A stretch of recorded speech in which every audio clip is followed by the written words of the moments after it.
السلام علیکم ورحمۃ اللہ۔ پیارے بھائیوں اور میری معززات ماؤں بہنوں اور بیٹیوں، بلوغ المرام کتاب البیوع باب شروطہ وما نہی عنہ منہ، سبق نمبر ہے 166 166۔ بسم اللہ الرحمن الرحیم۔ عن جابر بن عبد اللہ رضی اللہ تعالی عنہما انہ کان علی جمل لہ قد اعیا فاراد ان یصیبہ قال فلحقنی النبی صلی اللہ علیہ وسلم فدعا لی وضربہ فصار سیرا لم يسر مثله قال بعنيه بأقية قلت لا ثم قال بعنيه فبعته بأقية واشترطت حملانه إلى أهلي فلما بلغت أتيته بالجمل فنقدني ثمنه ثم رجعت فارسل في اثري فقال اتراني ما كستك لآخذ جملك خذ جملك ودراهمك فهو لك متفق عليه وهذا السياق لمسلم۔ حضرت جابر بن عبداللہ رضی اللہ تعالی عنہما راوی ہیں، فرماتے ہیں کہ اپنے ایک تھکے ماندے اونٹ پر سفر کر رہا تھا۔ جابر سے روایت ہے کہ وہ اپنے ایک تھکے ماندے اونٹ پر سفر کر رہے تھے۔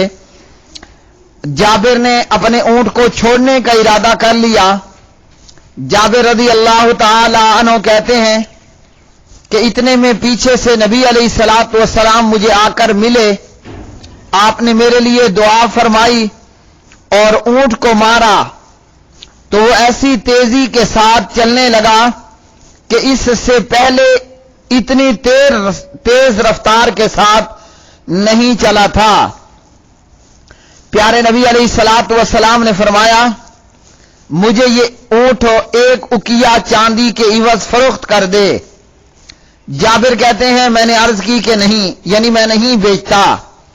آپ صلی اللہ علیہ وسلم نے دوبارہ کہا مجھے یہ اونٹ بیچ دو، تو میں نے وہ اونٹ ایک اکیا چاندی کے عوض نبی علیہ الصلوۃ والسلام کو بیچ دیا اور شرط یہ طے کی کہ اپنے گھر والوں تک سوار ہو کر جاؤں گا، یعنی یہ اونٹ آپ کا ہوا لیکن میں اپنے گھر تک اسی اونٹ پر سوار ہو کر جاؤں گا۔ جابر فرماتے ہیں چنانچہ میں جو ہی مدینہ پہنچا تو میں اونٹ لے کر نبی علیہ الصلوۃ والسلام کی خدمت میں حاضر ہو گیا۔ آپ علیہ الصلوۃ والسلام نے مجھے اس اونٹ کی نقد قیمت عطا کر دی۔ پھر رقم وصول کر کے جابر فرماتے ہیں کہ میں واپس آ گیا تو آپ صلی اللہ علیہ وسلم نے میرے پیچھے اونٹ بھی بھیج دیا اور فرمایا کہ کیا تم نے میرے بارے میں گمان کیا کہ میں نے اس لیے قیمت کم کرائی تاکہ تیرا اونٹ لے لوں؟ اپنا اونٹ لے لے اور یہ رقم بھی اپنے پاس رکھ، بس وہ تیرے لیے ہے۔ پیارے بھائیو، اس حدیث سے یہ معلوم ہوا کہ کسی آدمی سے یہ مطالبہ کرنا کہ اپنی فلاں چیز اسے فروخت کر دے وہ جائز ہے۔ اسی طرح قیمت طے کرنا اور قیمت میں کسی شرط کا مطالبہ کرنا بھی جائز ہے۔ اگر سواری ہو تو یہ شرط لگانا کہ میں اپنے گھر تک اس پر سوار ہو کر جاؤں گا جائز ہے، بشرطے کہ اس میں کسی قسم کے نقصان کا اندیشہ نہ ہو۔ اسی طرح اگر رہائشی جگہ ہو تو خریدار سے کچھ مدت کے لیے رہائش کی شرط طے کر لینا بھی جائز ہے، جیسا کہ جناب عثمان رضی اللہ تعالی عنہ نے ایک مکان فروخت کیا تو خریدار سے 1 ماہ تک کی رہائش کی شرط طے کی، یعنی 1 ماہ تک میں اس مکان میں رہوں گا۔ اور اس حدیث سے یہ بھی ثابت ہوا کہ ایثار سے کام لینا چاہیے اور اپنے بھائی کی حیثیت کا خیال بھی رکھنا چاہیے۔ اور اسی طرح اس حدیث سے نبی علیہ الصلوۃ والسلام کے اس معجزے کا بھی علم ہوا کہ آپ نے جابر کے اس اونٹ کو مارا اور دعا کی تو وہ اونٹ جو ہے وہ سست روی کو چھوڑ کر تیز تیز چلنا اس نے شروع کر دیا۔ اگلی حدیث، ان جابر ابن عبد اللہ رضی اللہ تعالی عنہما قال آتاک رجل منا عبدا له عن دبر ولم يكن له مال غيره فدعا به النبي صلى الله عليه وسلم فباعه متفق علیہ۔ جابر بن عبداللہ رضی اللہ عنہ راوی فرماتے ہیں کہ ہم میں سے ایک شخص نے، یعنی ایک صحابی نے اپنا غلام آزاد کر دیا، یعنی اپنے غلام سے کہا کہ میری وفات کے بعد تو آزاد ہے، جب میں مر جاؤں گا تو آزاد ہے۔ نبی اور اس صحابی کے پاس اس غلام کے سوا اور کوئی مال نہیں تھا۔ پیارے نبی علیہ الصلوۃ والسلام نے اس غلام کو بلوایا اور آپ صلی اللہ علیہ وسلم نے اس غلام کو فروخت کر دیا۔ اور پیارے بھائیوں، صحیح بخاری وغیرہ میں ہے کہ پیارے نبی علیہ الصلوۃ والسلام نے اس غلام کو 800 درہم کے اندر فروخت کیا، اور یہ اس لیے کہ یہ صحابی جس نے اپنے غلام کو اپنے مرنے کے بعد آزاد ہو جانے کا کہا تھا، یہ مقروض تھا، آپ نے غلام بیچا اور اس مقروض صحابی کا قرضہ اتار دیا جائے اس وجہ سے۔ تو اس حدیث سے یہ معلوم ہوا کہ ایسے غلام کو ضرورت اور حاجت کے وقت میں فروخت کرنا جائز ہے۔ جس غلام کو بندہ یہ کہہ دے کہ میری موت کے بعد تو آزاد ہے، اسے ضرورت اور حاجت کے تحت فروخت کرنا جو ہے وہ جائز ہے۔ اگلی حدیث، ان میمونۃ رضی اللہ تعالی عنہا زوج النبی صلی اللہ علیہ وسلم ان فارۃ وقعت فی سمن فباتت فیہ فسئل النبی صلی اللہ علیہ وسلم عنہا فقال القوها وما حولها وکلوہ۔ رواہ البخاری وزاد احمد والنسائی فی سمن جامد۔ حضرت میمونہ رضی اللہ تعالی عنہ نبی علیہ الصلوۃ والسلام کی زوجہ محترمہ سے روایت ہے کہ ایک چوہیا گھی میں گر کر مر گئی۔ پیارے نبی علیہ الصلوۃ والسلام سے اس کے تعلق سے پوچھا گیا تو آپ نے فرمایا کہ اس چوہیا کو باہر پھینک دو اور اس کے ارد گرد کا جو گھی ہے اسے بھی پھینک دیا جائے اور بقیہ گھی کو استعمال کرو۔ اور اسی طرح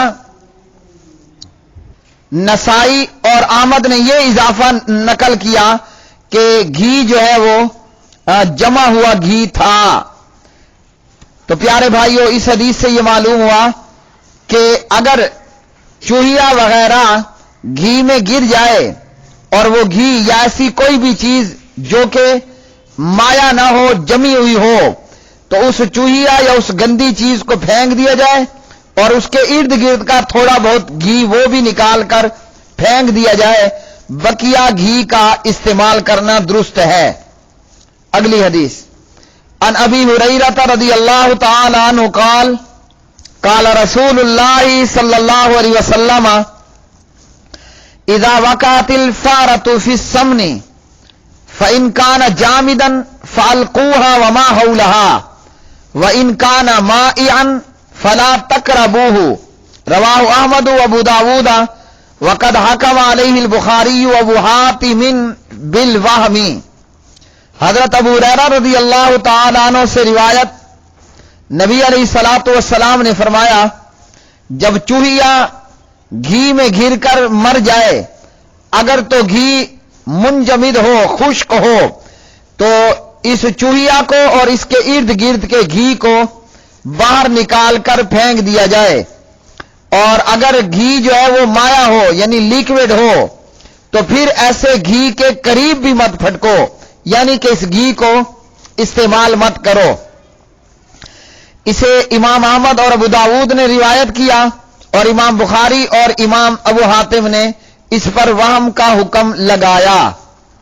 اور اس روایت کے تعلق سے محققین نے یہ لکھا ہے کہ روایت کا متن صحیح ہے اور سند جو ہے وہ اس کی ضعیف، تو مذکورہ روایت سندن ضعیف ہونے کے باوجود دیگر شواہد کی بنیاد پر قابل عمل اور قابل حجت ہے۔